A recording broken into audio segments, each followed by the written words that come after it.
Salam uşaqlar, xoş gördük sizləri. Bugün sizinlə 5-ci sinif informatika dərsi ilə növbəti mövzunun izahına baxırıq. Evet, növbəti mövzumuz növbəti bölməmiz artıq ikinci bölmə, kompüter bölməsi. Bugündən sonra sizinlə daha çox tətbiqi başlıqlar öyrənəcəyik.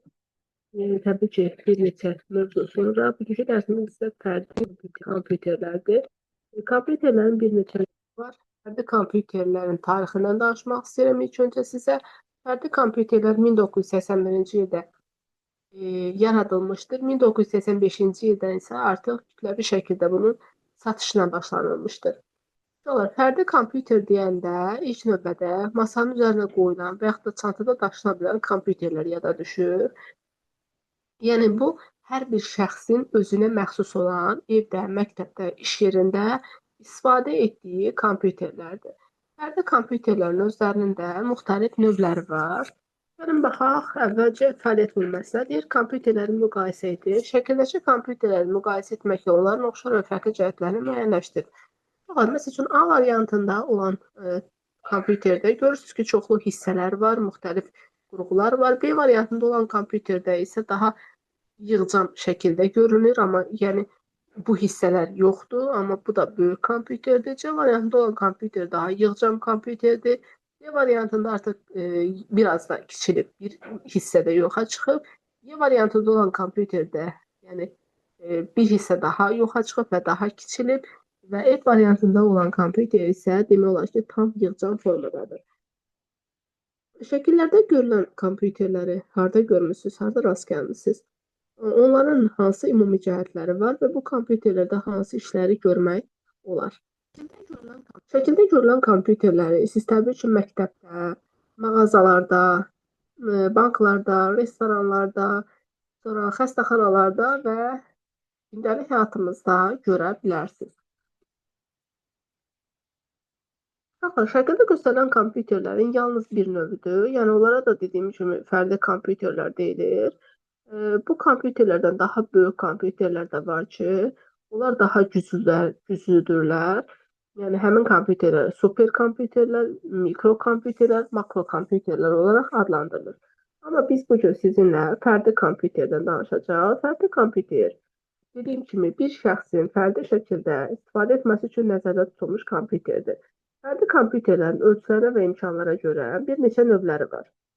Masaüstü kompüterlər, notebooklar, planşet kompüterlər və ovuc içi kompüterlər. Masaüstü kompüterlər bir neçə hissədən ibarət olur. Görmüş şəkli varmı? Xeyr, ona görə də mən bu şəkil üzərində sizə izah edəcəm. Masaüstü kompüterlər bir neçə hissədən ibarət olur. Monitor, sistem bloku, siçan və klaviatura 4 hissədən ibarət olur. Bu kompüterləri bir yerdən başqa yerə daşımaq daha çətindir. Adətən ofislərdə və məktəblərdə quraşdırılır və yaxud da ki, evlərdə və onlar daimi şəkildə olduğu məkanda saxlanılır. İkinci növbə notebook kompüterlərə aiddir. Notebook kompüterlərə daha əvvəllər laptoplar və yaxud da ki, dizüstü kompüterlərdə deyilirdi. Əvvəllər onların çəkiləri 10 kiloqrama qədər olurdu. İndi isə artıq 1,5 kiloqram kiçik ölçüyə qədər kiçilmişdir. Sonra üçüncü növləri planşet kompüterlərdir. Planşet kompüterlərdə artıq sadəcə sensor ekranla təchiz olunub və həmin kompüterlərin stilus adlanan xüsusi qələmləri var.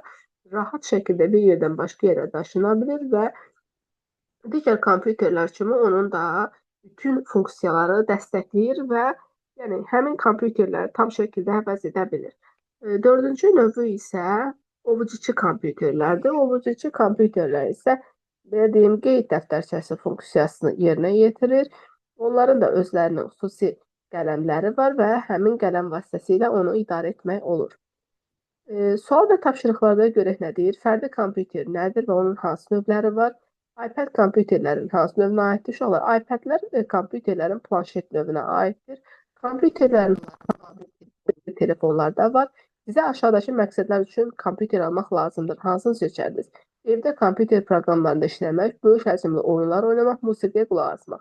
Təbii ki, uşaqlar, burada masaüstü kompüter olacaq bizim seçimimiz. Müxtəlif yerlərə özünüzlə aparmaq, kompüter proqramları ilə işləmək və internetə qoşmaq üçün biz notebookdan istifadə edirik. Çünki masaüstü kompüterləri bir yerdən başqa yerə daşımaq bəzən çətinlik yaradır.